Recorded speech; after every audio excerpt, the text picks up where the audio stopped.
اچھا جی، آج ہم نے ڈسکس کرنا ہے لکھنؤ پیکٹ کو۔ اچھا جی، لکھنؤ پیکٹ کے اندر یہ جو پیش آیا تھا لکھنؤ پیکٹ، یہ آیا تھا 1916 کے اندر لکھنؤ پیکٹ پیش آیا تھا، اور یہ آیا تھا یعنی کہ اس میں زیادہ تر جو کنٹریبیوشن جاتا ہے وہ جاتا ہے قائد اعظم محمد علی جناح کو، کیونکہ ان کو لکھنؤ خطاب دیا جاتا ہے کہ وہ ambassador of Hindu Muslim unity تھے۔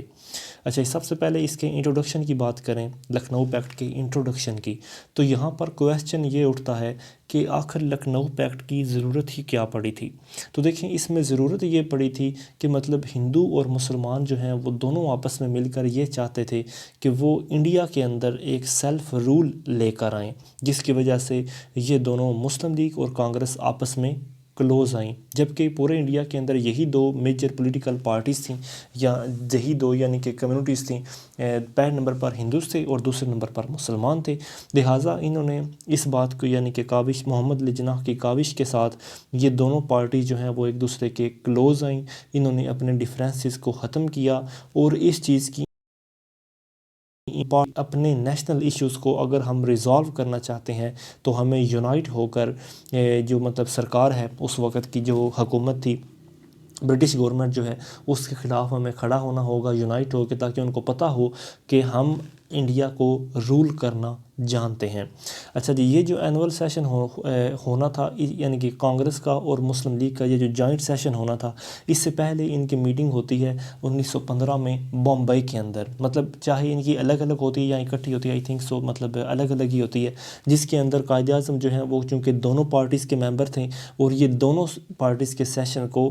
اٹینڈ کرتے ہیں، اور ان دونوں پارٹیز کے اندر جو ہے وہ فیلنگ آف گڈ ول اور فرینڈ شپ جو ہیں وہ اس کو پروموٹ کرتے ہیں کہ یہ مطلب دونوں پارٹیز سے کہتے ہیں کہ ہمیں آپس میں کلوز آنا چاہیے۔ سیشن ہونا تھا لکھنؤ کے اندر، joint session all India Muslim League کا اور آل انڈیا کانگریس کا، یہ جو جوائنٹ سیشن ہونا تھا یہ لکھنؤ کے اندر دسمبر 1916 میں ہونا تھا، لیکن دسمبر 1916 میں یہ سیشن ہونے سے پہلے یہاں پر ایک اور چیز ہوتی ہے کہ نومبر 1916 کے اندر جو ہے ایک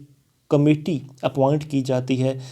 مسلم لیگ کی طرف سے اور کانگریس کی طرف سے، یعنی کہ یہ دونوں جماعتیں مل کر ایک کمیٹی کو الیکٹ کرتے ہیں، اور اس کمیٹی کا یہ ڈیوٹی ہوتی ہے کہ اس نے ہندو مسلم جو پرابلمز ہیں یا جو کانسٹیٹیوشنل ریفارمز ہیں، اس کا اس نے توڑ جو ہے وہ تلاش کرنا ہے، مطلب اس کا اس نے حل جو ہے وہ تلاش کرنا ہے۔ اب یہ جو سیشن ہے یہ باقاعدہ طور پر رپورٹ فائنلائز جاتی ہے 1916 کے دسمبر 1916 کے مطلب جو ان کا جوائنٹ سیشن جو ہونا ہوتا ہے دسمبر کے اندر، اس سے پہلے ہی اس رپورٹ کو تیار کر لیا جاتا ہے۔ پھر قائد اعظم جو ہیں وہ اس جوائنٹ سیشن کو لیڈ کرتے ہیں، اور وہ مطلب کمیٹی جو ہے اس کی جو ریفارمز انہوں نے لائی تھیں، جو مطلب اس کمیٹی کو جو ان دونوں نے اس کو الیکٹ کیا تھا، اپوائنٹ کی ہوئی تھی جو کمیٹی، اس کی جو ریفارمز انہوں نے انٹروڈیوس کروائی تھیں، قائد اعظم محمد علی جناح نے ان کو اس جوائنٹ سیشن میں پیش کیا کہ مطلب یہ والے ہمارے مسائل ہیں اور یہ ان کا حل ہے۔ اچھا جی، یہ جو مطلب جو ریفارمز اس کمیٹی نے انٹروڈیوس کروائیں یا جو اس کے اندر ریکمنڈیشنز انہوں نے بیان کی تھیں، وہ کچھ اس طرح سے تھیں۔ سب سے پہلی جو ریکمنڈیشن یہ تھی کہ مطلب ہر 5 میں سے جو 4 ممبر ہوں گے وہ الیکٹڈ ہوں گے، اور ایک ممبر جو ہوگا وہ نامینیٹڈ ممبر ہوگا پروونشل لیجسلیٹو کونسل کے اندر۔ سمجھا گئی؟ مطلب سب سے پہلے اس پیکٹ کے اندر یہ کہ مطلب پروونشل لیجسلیٹو کونسل کے اندر ہر 5 میں سے 4 ممبر الیکٹ ہو کر آئیں گے، اور ایک ممبر جو ہے وہ نامینیٹڈ ممبر ہوگا برٹش گورنمنٹ کی طرف سے۔ اس کے بعد یہ جو پروونشل لیجسلیٹو کونسل کے ممبرز ہیں یہ ڈائریکٹلی الیکٹ ہوں گے، اور یہ 5 سال کی مدت کے لیے الیکٹ ہوں گے، مطلب ڈائریکٹ جو لوگ ہیں وہ ان کو اپنے ووٹ کے ذریعے یہاں پر اسمبلیوں کے اندر۔ اس کے بعد ہے strength of provincial legislative council, مطلب پروونشل جو صوبوں کی مطلب کونسل ہیں، لیجسلیٹو کونسل ہیں، ان کی تعداد کو مزید بڑھا دیا جائے گا، مطلب کیونکہ پہلے جو بڑے بڑے صوبے تھے، میجر صوبے تھے، جن میں یو پی آ جاتا ہے، بنگال آ جاتا ہے،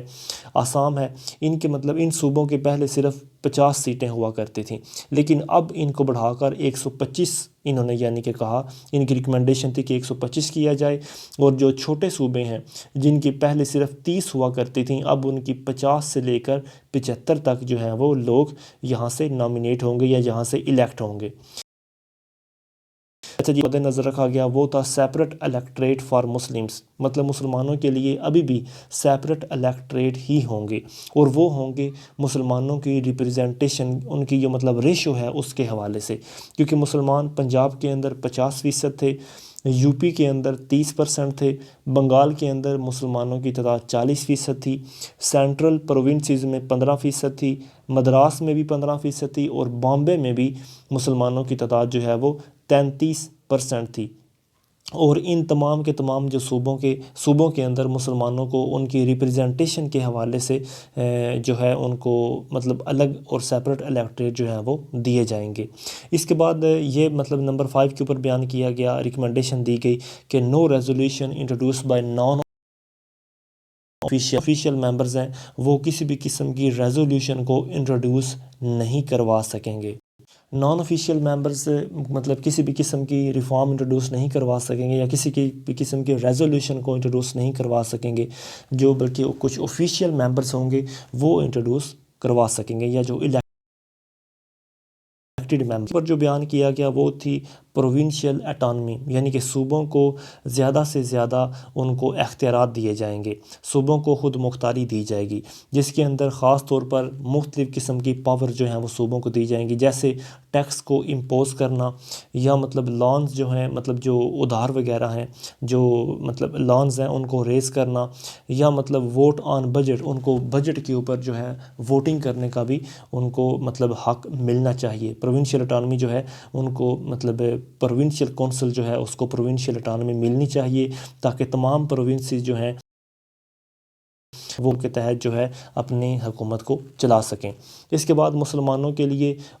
ریزرو سیٹ رکھی گئیں۔ ریزرو سیٹ یہ مسلمانوں کے لیے کہاں رکھی گئیں؟ خاص طور پر مسلمانوں کے لیے ان صوبوں کے اندر ریزرو سیٹ رکھی گئیں جہاں مسلمان مائنارٹی کے اندر تھے، جہاں پر مسلمانوں کی جو تعداد ہے وہ میجارٹی میں نہیں تھی، مطلب وہ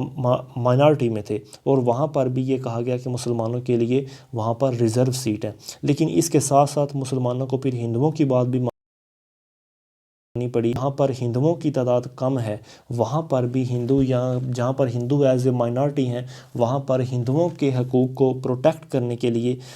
مطلب ان کو بھی ریزرو سیٹ جو ہیں وہ دی جائیں گی۔ مطلب دونوں نے اس چیز کے اوپر جو ہے وہ ایگری کیا کہ جہاں پر مسلمان مائنارٹی میں ہے وہاں پر مسلمانوں کو ریزرو سیٹ، جہاں پر ہندو مائنارٹی میں ہے وہاں پر ہندوؤں کو مائنارٹی کی ریزرو سیٹ ملیں گی۔ نیکسٹ ہے کہ ریزرو سیٹ فار مسلمز ان مسلمانوں کو سینٹر میں بھی ریزرو سیٹ دی گئی، کیونکہ سینٹرل لیجسلیٹو کونسل جو ہے اس کے ہر 5 میں سے 4 ممبر جو ہیں وہ الیکٹڈ ہوں گے، اور صرف ایک ممبر جو ہے وہ نامینیٹ ہوگا، اور اس کے ممبرز کی ٹوٹل تعداد ہوگی 150، اور اس کا 1/3 جو ہے وہ مسلمانوں کے لیے ریزرو کیا گیا۔ مطلب اگر 50 ہیں 150 ہیں تو اس میں سے جو 50 سیٹیں ہیں وہ ہوں گی مسلمانوں کی، اور باقی 100 سیٹیں جو ہیں وہ ریزرو کی جائیں گی ہندوؤں کے لیے۔ اچھا یہ نیکسٹ ہے کہ کونسل اور انڈینز، مطلب ایگزیکٹو کونسل جو ہے، ایگزیکٹو کونسل سے مراد یہ ہے کہ جو سینٹرل گورنمنٹ ہوگی انڈیا کی، جو یعنی کہ وفاق کی گورنمنٹ ہوگی، وہ گورنر جنرل ہی اس کو ہیڈ کرے گا، لیکن اس گورنر جنرل کی جو ایگزیکٹو کونسل ہوگی اس ایگزیکٹو کونسل کے اندر تقریباً ہاف لوگ جو ہیں وہ انڈین ہوں گے، ہاف لوگ جو ہیں اس ایگزیکٹو کونسل کے اندر ان جو ہاف ہیں وہ گورنمنٹ کی طرف سے نامینیٹ ہوں گے۔ اچھا جی، اب لکھنؤ پیکٹ کے پازیٹیو اسپیکٹس کو دیکھتے ہیں کہ لکھنؤ پیکٹ کے آخر مثبت اثرات کیا آئے تھے۔ اس کا سب سے پہلا جو مثبت اثر پڑا تھا وہ یہ تھا کہ یہ ایک کنکریٹ سٹیپ تھا مسلمانوں اور ہندوؤں کا آپس میں مل کر کہ وہ سیلف رول فار انڈیا کے لیے جدوجہد کریں، کیونکہ دونوں پارٹیز نے جو ہے باقاعدہ طور پر یکجا ہو کے کنکریٹ سٹیپ لیے تھے، اور انہوں نے اس بات کو ثابت کیا تھا کہ وہ اس قابل ہیں انڈیا کے اندر مطلب انڈین جو ہیں ان کی حکومت ہونی چاہیے، نہ کہ برٹش لوگوں کی۔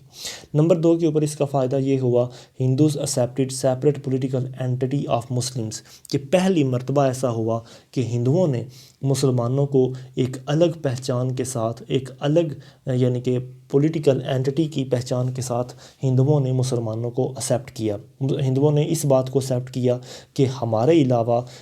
اور بھی جماعتیں ہیں جو انڈیا کے ریپرزینٹیو ہیں۔ پہلے تو یہ کہتے تھے کہ مطلب کانگریس ہی جو ہے وہ صرف اور صرف پورے انڈیا کی ریپرزینٹیو ہے، اور اس میں یعنی کہ تمام مسلمان، یعنی کہ وہ کہتے تھے کہ تمام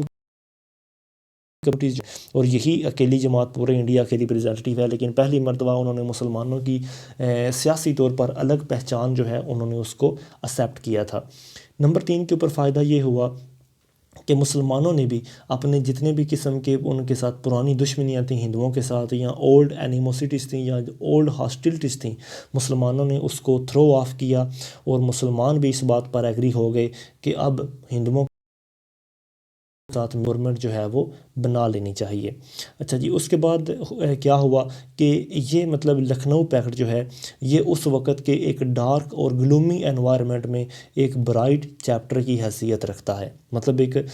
اندھیرے کے اندر، مطلب انڈین اندھیرے کے اندر، پولیٹیکل پروسیس کے اندھیرے میں لکھنؤ پیکٹ جو ہے وہ ایک روشنی کی مانند سامنے آیا، اور جس میں سیلف رول فار انڈیا جو ہے اس کا نعرہ جو ہے وہ لگایا گیا، اور جتنے بھی قسم کی ایکسٹریمسٹ آرگنائزیشن تھیں انہوں نے اپنے آپ کو تھوڑا نیچا کیا، اور آپس میں یکجا ہو کر نیشنلزم کو فروغ دیتے ہوئے ون نیشن ون پارٹی کا انہوں نے فروغ یعنی کہ اس چیز کو دیا کہ اب ہمیں گورنمنٹ کا سیلف رول ملنا چاہیے۔ اور سب سے آخری فائدہ یہ ہوا کہ یہاں سے ایک کی جو ہے وہ بنیاد پڑی، مطلب اب ایک امید رکھی جا سکتی تھی کہ آنے والے وقت کے اندر جو ہے گورنمنٹ ان ریفارمز کو مد نظر رکھتے ہوئے، انڈیا کے اندر جو ریفارمز، ان باتوں کو مد نظر رکھتے ہوئے انڈین گورنمنٹ، برٹش گورنمنٹ جو ہے اگر وہ ریفارم لے کر آئے گی تو وہ ان تمام باتوں کا خیال رکھے گی۔ اچھا جی، اس لکھنؤ پیکٹ کا جو کریڈٹ ہے وہ ڈیفینیٹلی قائد اعظم محمد علی جناح کو ہی جاتا ہے، جن کو ایک ٹائٹل دیا گیا تھا بائی مسٹر نیدو کی جانب سے۔ انہوں نے کہا تھا کہ قائد اعظم جو ہیں وہ ambassador of Hindu Muslim unity ہیں، کیونکہ قائد اعظم نے اس وقت مسلم لیگ کو بھی جوائن کیا ہوا تھا، اور ساتھ ہی ساتھ انہوں نے کانگریس کو بھی جوائن کیا ہوا تھا۔ وہ الگ بات ہے کہ پھر 1921 یا 1920 تک میں قائد اعظم نے کانگریس کو لیو کر دیا، اور پھر 1934 کے بعد قائد اعظم نے جو ہے مسلم لیگ کے وہ باقاعدہ طور پر پریزیڈنٹ مقرر ہو گئے، اور اگر 15 سالوں تک پھر آپ پریزیڈنٹ ہی مقرر رہے۔ اور آج کے لیے اتنا، انشاءاللہ اگر آپ کو کوئی کویسچن ہو تو ضرور پوچھیں۔ السلام علیکم۔